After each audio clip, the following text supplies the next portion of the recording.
Assalamualaikum warahmatullahi wabarakatuh. Kali ini saya ingin membahas tentang kenapa pakai baja ringan itu ambruk. Iya ya.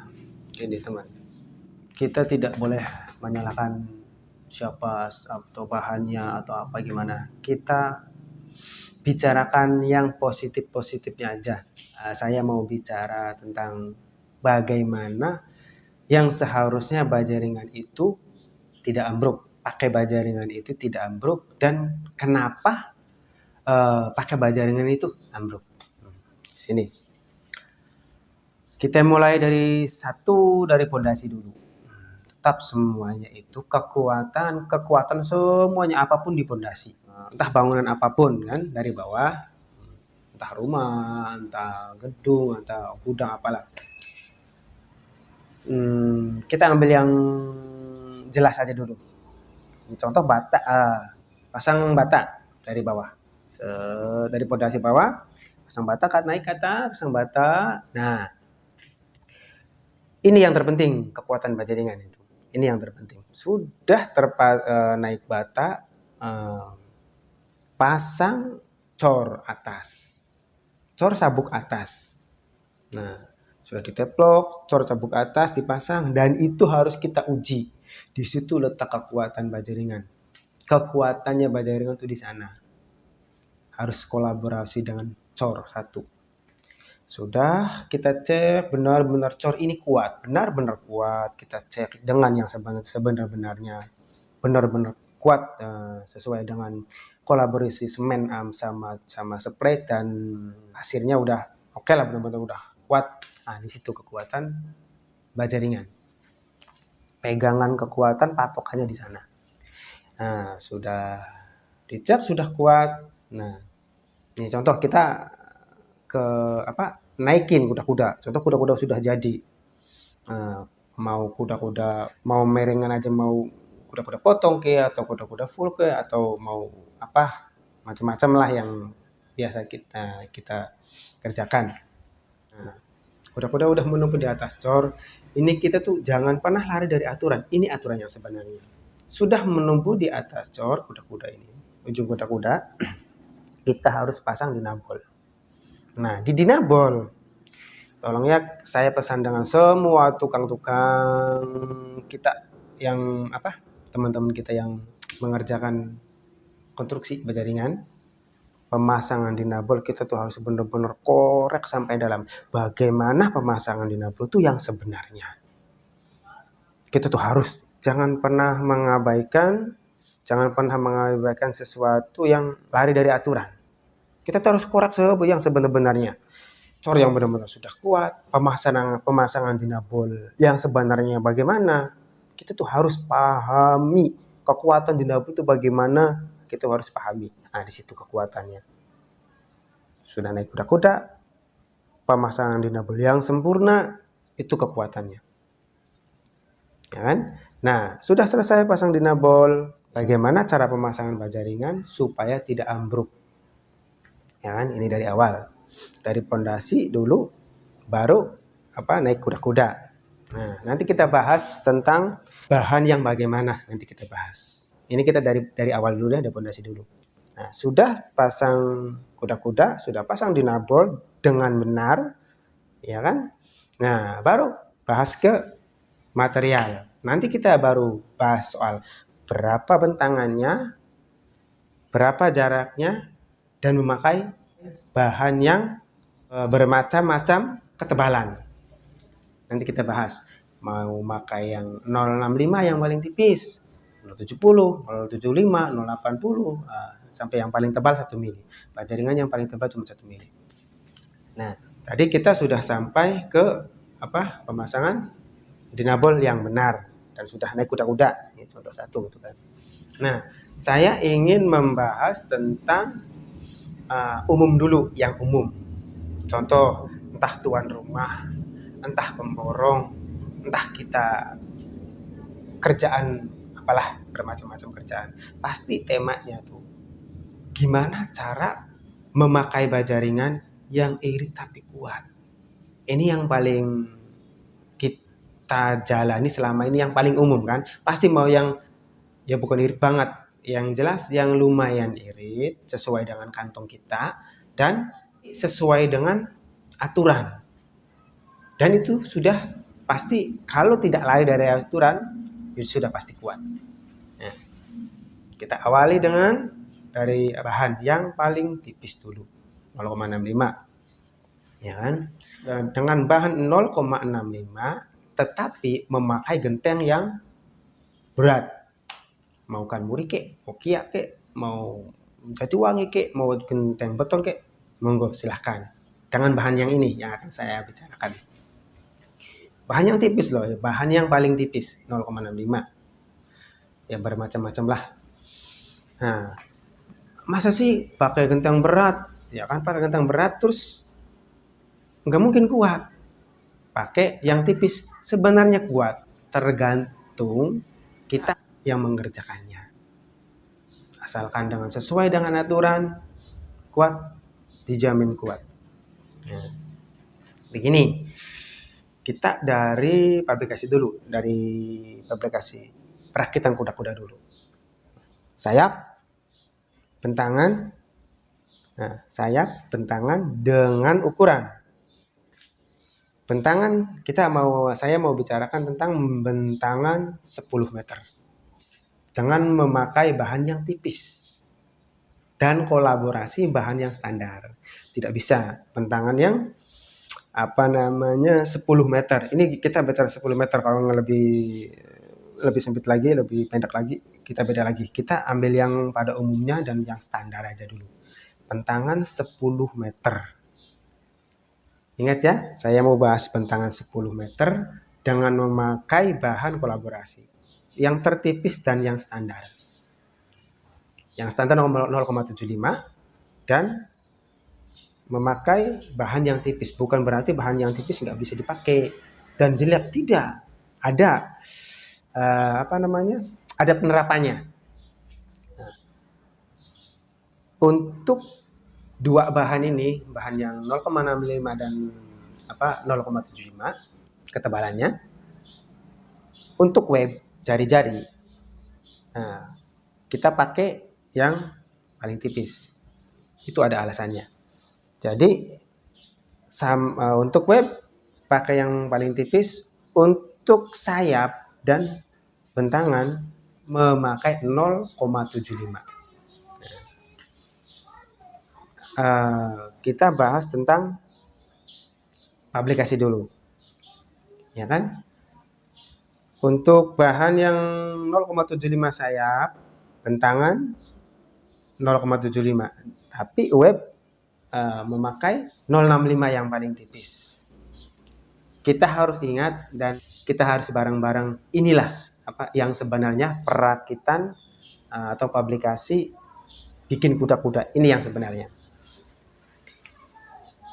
Untuk pemasangan web pertama ini yang benar ya.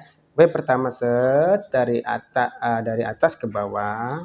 Nah, ini jarak web ini tidak boleh lebih dari 120 cm. Ini patokan yang sebenarnya. Kita tuh jangan pernah mengabaikan yang pantasnya ke derajat seperti ini, ketinggian seperti ini kan 10 meter, bentangan 10 meter, mau 30 derajat, mau 32, atau mau 35, atau mau 29. Kita tuh harus itu wajib, mau ke derajat berapa, mau ketinggian berapa, ini harus. Web pertama tidak boleh lari dari 120. Ini patokannya. Yang awal. Ini yang sebenarnya. Dan terus untuk yang ke samping kita bagi, mau atas ke mau bawah. Untuk yang ke samping tidak boleh lebih dari 150 cm. Ingat, pokoknya jangan pernah kita memasang jari-jari, merakat jari-jari asal pantasnya seperti ini, asal ininya gini-gini. Jangan pernah lakukan seperti itu. Kalau dapatnya memang yang mau rapot, lebih rapat, monggo, gak masalah. Ini kita membahas maksimal, lebar maksimalnya. Tidak boleh lebih dari segitu. Ingat, ulangi lagi dari awal 120 jaraknya, 120 tidak boleh lebih. Dan yang ke sampingnya tidak boleh entah atas ataupun bawah, tidak boleh lebih dari 150. Sudah. Itu kekuatan yang sebenarnya. Sampai seterusnya ke sana. Ingat ya, 100 120 tidak boleh lebih. Tidak boleh lebih lebar lagi. Itu patokan yang sebenarnya. Nah, terus sudah selesai perakitan kuda-kuda dengan bahan sayap 0,75, bentangan 0,75 dan web jari-jari memakai bahan yang paling tipis. Ini enggak masalah. Nah, kita kan judulnya mau apa namanya? Gimana caranya lumayan ngirit. Nah, lumayan ngirit tapi kekuatan tetap sesuai aturan. Bentangan 10 meter, ya kan, bentangan 10 meter dengan memakai bahan yang tadi bicarakan tadi. Nah, naiklah kuda-kuda sudah selesai, contoh kuda-kuda sudah selesai, naik kuda-kuda satu set. Nah, kuda-kuda pertama dan tetap pemasangan dinabol harus kita korek yang paling dalam bagaimana cara pemasangan dinabol yang benar. Itu pemasangan dinabol yang benar, ya kan? Nah, dengan memakai bahan yang tipis. Nah, ini yang terpenting lagi. Sangat-sangat penting. Jadi, untuk bahan yang paling tipis tapi kuat untuk memakai genteng berat. Ingat ya, jangan sampai lari dari aturan. Untuk memakai bahan yang tipis, memang yang tipisnya cuma di jari-jari aja sih. Untuk bentangan sama sayap tetap pakai yang standar 0,75. Nah, ini jarak dari kuda-kuda ke kuda-kuda yang lain. Jarak kuda-kuda satu pasang kuda-kuda ke kuda-kuda yang lain dan sudah memakai dinabol dengan pemasangan dinabol yang benar, itu tidak boleh lebih dari 80 cm. Itu 80 cm sudah maksimal. Ingat, memakai bahan yang tipis dengan jarak 80 cm itu sudah sangat-sangat maksimal. Ya, memakai bahan yang tipis, bentangan 10 meter dengan jarak kuda-kuda ke kuda-kuda yang lain itu 80 cm. Itu 80 cm sudah sangat-sangat maksimal banget. Tidak boleh lari, jangan pernah tanggung segini. Itu yang bikin kita fatal. Tanggunglah ini 1 meter, ada satu, tanggunglah ini ada 150, jangan. Ini sudah maksimal 80 cm. Dan ingat bentangan 10. Ini hanya kekuatan bentangan 10 meter. Bentangan 10 meter dengan jarak maksimal 80. Ya kan? Ini sudah menjamin kekuatan. Memang kalau memang lebih rapat lagi jadi 70 atau 50 ya monggo, itu lebih kuat lagi. Ini kita bicarakan maksimalnya. Maksimalnya itu 80 cm udah kuat sebenarnya. Sudah seperti itu. Untuk kekuatan bagaimana caranya pakai bahan baja ringan dan memakai genteng berat supaya kuat, tapi memakai bahan yang tipis. Sesuai yang saya bicarakan tadi. Itu sebenarnya. Ya kan? Nah, kita sambung lagi. Struktur yang benar-benar bagaimana fabrikasi perakitan kuda-kuda yang benar tadi saya bicarakan sudah. Dengan memakai bahan yang demikian sudah saya jelaskan. Dan menerapkan kuda-kuda dengan jarak demikian. Nah, itu sudah kuat. Nah, pertanyaannya contoh, kenapa yang itu baja ringannya ambruk, pakai baja ringan yang tipis? Oke, nanti saya jelaskan.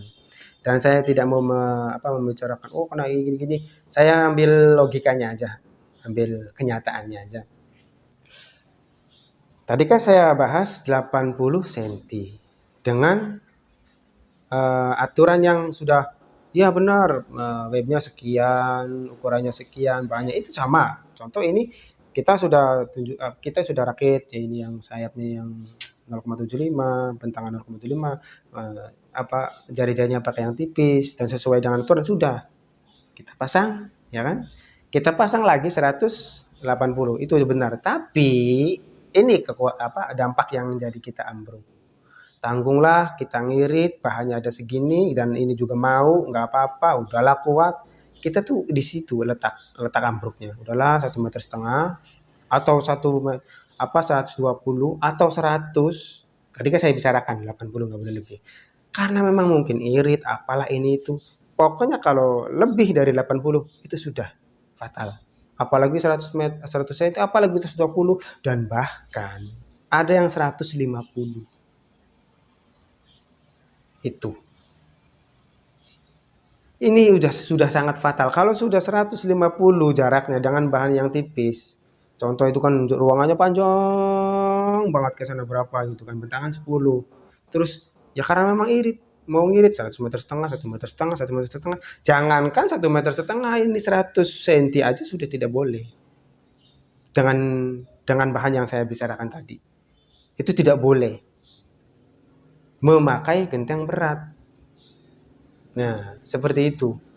Itu boleh, tapi memakai ya genteng yang ringan. Dan kalau desain seperti itu sudah kuat biar jaraknya 120, itu harus pakai genteng yang ringan. Kalau ya genteng yang berat, ini salahnya di sana. Contoh, kita biasa masang kuda-kuda dari kuda-kuda dengan bahan yang ini jaraknya cuma 120 kok. Itu kan, itu harus memakai genteng yang ringan. Itu nggak masalah. Tapi kalau genteng yang berat dengan memakai bahan yang tipis yang saya bicarakan tadi, itu tidak boleh lebih dari 80 cm. Kita tuh harus memahami, jangan sampai ya udah biasanya segini. Enggak, tidak boleh. Kita tuh atap tuh yang kita mau pakai tuh yang mana? Mau yang berat apa mau yang ringan? Entah mau yang ringan, entah mau yang berat. Pemasangan kuda-kuda dengan memasukkan dinabol yang benar itu memang sudah patokan. Mau buat supaya nggak terbang, supaya nggak ambruk, itu tetap di dinabol. Nah, ini yang paling utama yang harus kita pahami itu tentang jarak sebenarnya. Tentang jarak. Ini kita bicara soal tentang yang paling tipis kan. 80 cm. Tidak boleh lebih. Jangan pernah disamakan dengan genteng yang ringan. Kita membahaskan yang supaya tidak ambruk. Ingat, memakai bahan yang paling tipis, bukan yang paling tipis semuanya ya. Yang tadi saya bicarakan kolaborasi, 80 cm itu sudah maksimal. Tidak bisa dilebihin lagi. Udah, itu sudah menjamin kekuatan. Kalau memang lebih berapat lagi, ya lebih bagus, lebih kuat.